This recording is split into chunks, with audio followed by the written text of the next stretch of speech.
that C-130s are on their way to Niger today with the water and the medicine and the food our troops need, that they will have a full fighter pilot escort there. And if the Nigerian government or any other third world thug tries to even turn on their air defense systems, we should show those leaders and those thugs what the target package looks like on their houses. And So guys, welcome back to the WSXM channel. You don't know, my name is Stefan. So let's dive into it. So Matt Gaets, a US senator, was on the Senate floor, talking about the Africa on a whole, but specifically in this speech, he was talking about Niger and the Sahel countries. Let's take a listen to it, and then we're gonna dissect it. I have prepared for the House of Representatives entitled Unwelcome in Niger. Without objection. Mr. Speaker, I rise to warn this body of the deteriorating conditions in the African country of Niger and to give rise to the concern of service members and contractors. More than 1,000 of them right now are functionally being held hostage in Niger. They are being used as pawns during a negotiation that has left America at the bended knee of third world criminals and thugs as our troops seek medicine and fresh water and troop rotations. I'm gonna stop it there for a minute. You hear the disrespect? The man is calling the president of Niger, President Tachini, a thug, and calling the African nations third world countries, which, in retrospect, America make these countries become third world by robbing them of their resources, controlling the government, putting in puppet presidents there to run the country to look out for their interests, taking away, devaluing their currency, causing insurgents to attack these countries and unaliving citizens. So they are actually the thugs. They are actually the thugs and the the the cause of some of Africa's most tragic assassination and destabilization and keeping these countries poor. It's a concerted effort to make sure these countries these countries stayed poor so they can manipulate and control them. Anyway, it's a long floor speech. I don't want to go through the whole speech, but I'm gonna play a next part of this said speech that hurts me to the core. Anyway, let's take a listen.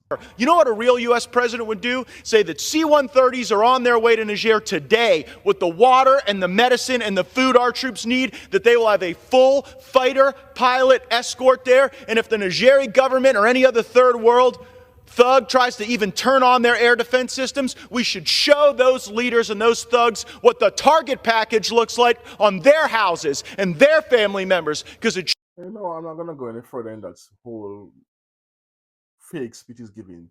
He's drumming up support in his country. Anyway, my thing is, you hear what he's saying, and he's talking about assassination. When America can't get their way in an African country, they talk about assassination because Niger tell Africa, Niger tell the American government, effective immediately, take your base and leave. Number one, he's stating that they spend billions of dollars in Niger to open it. Who tell you to put a base there and spend so much money? You was not told to come there, and they make sure these African countries military stays underdeveloped. They make sure they don't get weapons. They make sure they can't buy weapons from no one because they was not allowed to buy weapons from no one. And when any nation come to train these African armies, any African army doing the training now, they have to bring their own guns and their own bullets, which they already don't have. They don't even provide training bullets for these armies to train, for African armies to train. They have to buy their own bullets.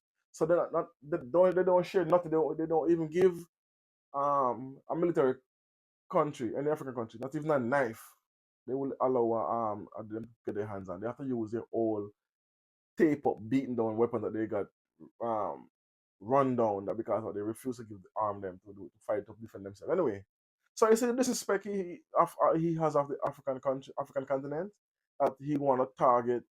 And he said if they turn on the air defense system, which is by in their own right, he gonna target the presidents and the leaders' homes and drop bombs on them. That's what he said in his speech, bravely and boldly, openly, for the world to hear. This is how they see Africa as a third world a stepchild that they can do what they want when they want with. This is the reason why they hate Abraham Traore so much, and this is one of the and in extension, this is the reason why they hate Russia so much, because Russia actually armed these African nations. China armed these African nations.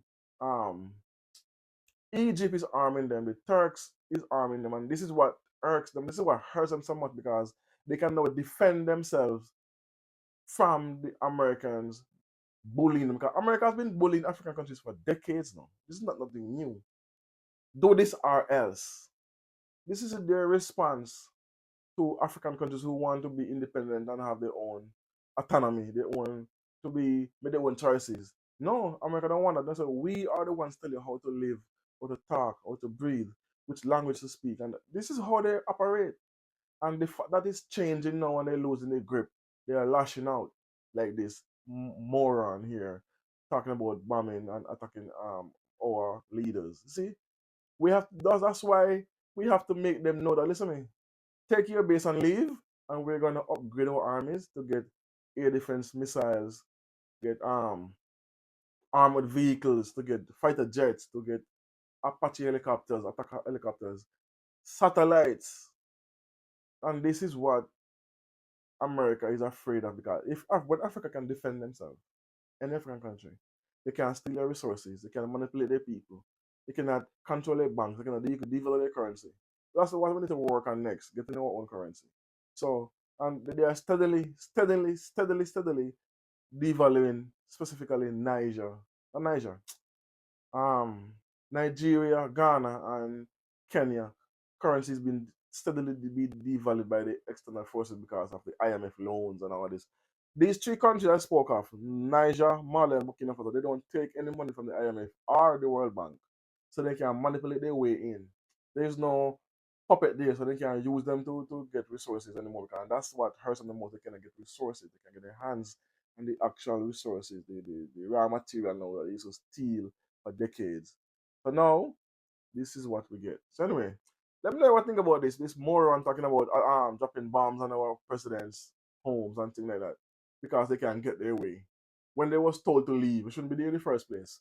Anyway, sorry about that. Anyway, let me know what you think about this, and also hit up in the comment section. You don't know, I'll always reply to our comment.